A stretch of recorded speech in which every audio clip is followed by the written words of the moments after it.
반전을 거듭하는 드라마 보물섬 지난 15회 최종회로 서동주가 염장선의 복수로 마무리되었습니다. 그리고 동주와 은남과의 관계는 어떻게 될지 한번 알아보겠습니다. 과연 어떤 마무리가 될지 15회와 최종의 줄거리를 알아보자. 드라마 보물섬은 총 16부작으로 OTT 다시 보기는 웨이브와 디즈니 플러스에서 가능합니다. 구독, 좋아요는 큰 힘이 됩니다. 드론으로 염장선의 만행이 전국에 생중계되고 있었고 염장선의 실체를 마제열TV에서 공개되며 궁지에 몰린다. 고맙게도 동주가 나라 사람 이조원이라고 박제해준 덕분에 사라지거나 죽으면 세상 사람들은 염장선 짓이라고 생각할 것이기에 이제 그를 함부로 죽일 수도 없었다. 아버지 허일도 대표를 죽인 이유가 궁금해서 촬영도 녹음도 중단하고 죽인 이유를 묻는다. 기어올라서 죽였다고 말합니다. 자신은 지시하는 주인이고 허일도는 주인이 지시하는 대로 움직이는 종놈인데 대산에서 손을 떼라는 말을 해서 죽였다며 동주가 흔들지만 않았어도 허일도는 절대 생각지도 못한 언사였다. 너 때문에 죽었다, 내 아버지. 지선우는 인터넷에 떠도는 동영상을 보고 가족들에게 알리고 배원배는 구출된다. 원배는 온몸에 구타 당해 아프다고 소리라도 쳐야 하는데 참고 있었고 박 선생은 자기 인생도 버거운 사람이라면서 그만 놔주라고 부탁한다. 염장선은 어르신에게 동영상은 조작이라고 밀어붙이고 온라인 팀을 움직여 물타기 하면 마제열TV 영상은 3일이면 희석될 것이라고 걱정하지 말라고 한다.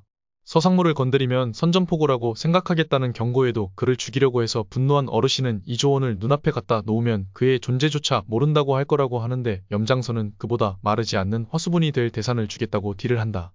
차국희의 부탁으로 석수경 의원은 여론을 움직여 대산 에너지 비자금 수사를 당장 시작하라면서 압박한다. 결국 염장선이 지영수에게 영수는 국희를 이용해 여론을 압박하고 나아가 회장실 달러 비자금을 받는 장본인이 서동주라는 증거를 찾아야 한다.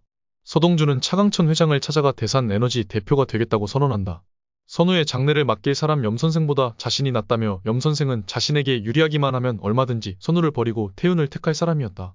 차 회장은 태윤과 형제인데 당연히 태윤을 밀 거라고 의심하고 동주는 대산을 노리는 염장선을 막고 싶을 뿐이라고 말합니다. 차 회장은 대산의 위기를 혼란해서 구한 사람이 나라사랑 기금으로 어르신을 설득한 사람이 서동주라는 사실에 흔들린다. 염장선을 막을 수 있는 건 자신뿐이라며 그에게 대항할 유일한 무기를 가고 있어 죽이려고 했던 것이라고 하죠. 염가만 막아서면 대표 자리에서 물러나겠다면서 현명한 판단을 해주실 것을 부탁한다는 말에 차 회장은 흔들린다. 하지만 지영수에게 서상무가 선우에겐 가장 해가 된다는 말을 들었으니 여전히 믿질 못하고 의심한다. 은남은 서동주를 걱정하며 대산을 떠나는 것이 좋겠다고 하는데 동주는 대산에서 염장선을 떼어내는 것 말고는 아무것도 할 수 없다고 말합니다. 은남은 사진 속 아버지가 안고 있던 아이가 동주라는 사실을 눈치채고 이제야 어른들이 쳐놓은 그물을 상처 없이 찢고 벗어날 수 있을 거냐는 질문을 이제야 이해했다. 지영수는 금고에 들어간 자금 내역 일부 자료를 염장선에 넘기고 선우가 동주를 많이 따라 걱정하자 염장선은 지금은 선우를 위하지만 결국엔 형제인 태윤을 위할 것이라는 걸 머리에 박히도록 선우에게 말하라고 한다. 지선우는 믿고 따르던 동주가 태윤의 형이고 덕희가 엄마를 무시하는 행동에 눈빛부터 달라진다. 동주는 차덕희를 찾아가 대산 에너지 대표로 밀어달라고 말하는데 선우 어머니가 염장선을 등에 업고 회장님을 흔들고 있어 태윤의 앞날은 흔적도 없이 사라질 것이라고 하죠. 덕희는 그 대신 허 대표의 유산 상속 포기 각서를 쓰라는데 동주는 자신이 왜 그래야 하냐면서 태윤의 미래가 불안정하니 자신에게 의지해야 하는 게 당연하다면서 압박한다.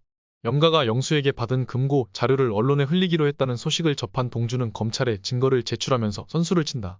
염가는 나라사랑 기금이 없다고 여러 번 부정하고 기자가 동주의 의견을 묻자 그에 따른 수사가 시작되면 밝히겠다고 하죠. 석수경 의원의 수사 촉구 기자회견에도 불구하고 수사 의지가 없어 보인다고 묻자 누군가 수사를 맡고 있다고 말해 염장선은 골머리를 썩는다. 이에 곧바로 염장선은 움직인다. 자진 출두를 해서 기자들에게 차 회장의 치매 사실을 터뜨려 여론을 반전시킨다. 서동주가 치매로 약해진 틈을 이용해 약탈하고 치매 진단서까지 증거로 가져와 차 회장의 뒤통수를 치고 대산의 주가는 곤두박질 친다. 기자회견을 본 차강천은 충격에 못 이겨 쓰러지고 지영수는 걱정하는 척하지만 치매 진단서를 염장선에 넘긴 장본인이었다. 동주는 염가가 주가를 떨어뜨려 펀드와 주식을 싸게 매입하려는 술수를 눈치챈다. 선우가 없고 병원으로 온 차강천은 태윤에게 업혀도 봤지만 자식의 등짝은 다르다며 결국 서상무가 이 모든 걸 가능하게 해줬다는 걸 깨닫고 서상무와 손을 잡은 것. 자신이 죽은 뒤 서상무가 종당에는 선우를 잡아먹을지 모르지만 그와 공개 매수를 통해 반격을 시작하며 당장은 동주에게 도와달라고 애원할 수밖에 없었다. 차강천은 기억을 완전히 잃기 전에 허일도 죽음의 진상을 밝히려고 경찰에 폭로하고 염장선은 허일도를 죽인 혐의로 긴급 체포된다. 하지만 검찰과 남상철이 미리 손을 써 구속영장은 기각되고 간단한 조사만 받을 수 있게 조치해 둔 것이었다. 차강천의 배신을 알게 된 염가는 화가 나 술에 취해 귀가하는데 서동주가 나타난다. 깨어난 염장선의 목을 조르고 쓰러뜨린 후 분노로 가득 찬 눈으로 어디론가 향해 간다. 뉴스에서는 3일째 염장선이 자취를 감추고 생활 반응이 없어 검찰이 기소 중지한 사실을 전한다. 염장선이 행방불명이 된 지 한 달 후 혐의에 대해 기소 중지가 된다. 청구호는 염장선을 찾기 위해 동주를 미행한다. 차강천은 선우를 도와주는 조건으로 은남을 대산에너지 이사로 올린다.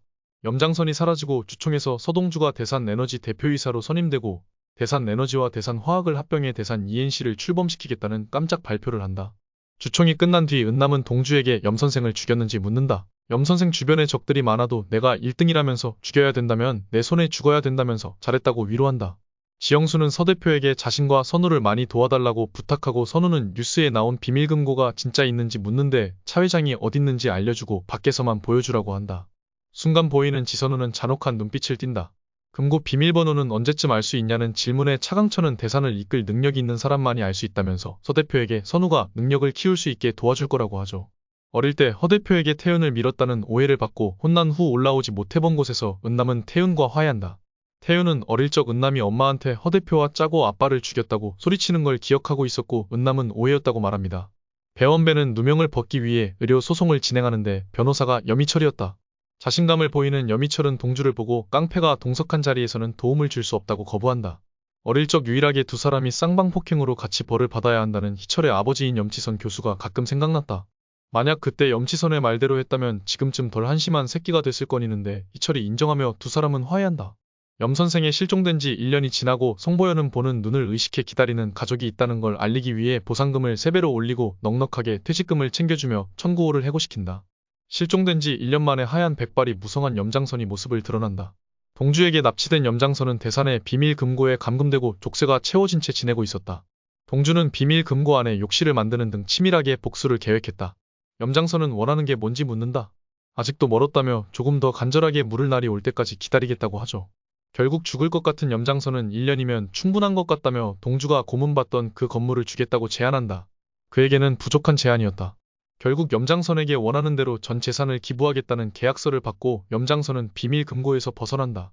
염장선이 나간 후 혼자 남은 서동주는 눈물을 흘리며 허탈해한다. 그리고 치매가 깊어진 차 회장은 허일도를 그룹 부회장으로 올리겠다는 말로 서 대표를 슬프게 만들고 지난번보다 더 오래 휴가를 다녀오겠다는 생각하며 마음속으로 남아 인사한다. 복수를 마무리한 동주는 허탈해하며 은남에게 비밀 금고에 번호를 남기고 떠날 거라고 말합니다. 허일도 대표와 약속한 대로 바다 위에 그의 유골을 뿌리고 허탈함과 공허감에 빠져 멀리 떠날 것을 결심한다. 그런데 떠나기 전 서동주는 서늘한 느낌에 뒤돌아본다. 그 시각 선우가 태윤을 옥상에서 밀어버리는 충격적인 일이 벌어진다. 동주에게 경영학 공부에 대해 얘기한다는 메시지와 사진을 남긴 태윤이다. 태윤의 죽음으로 차덕희는 정신병원에 입원하고 아무것도 모른 채 차 회장은 가족사진을 찍고 염장선은 수감되는 결말을 맞는다. 은남은 동주가 언젠가 돌아와 보길 바라고 그리워하며 그림 한 장을 남깁니다. 은남은 동주를 그리워하며 한마디 합니다. 동주야 아주 돌아오지 않아도 되니까 쉬러 와. 허무한 결말이었다고 하시는 분들이 많습니다. 하지만 우리의 금요일 토요일을 지켜주던 보물섬이었습니다. 벌써 다음 시즌을 궁금해하는 분들이 있는데 기대해 보겠습니다.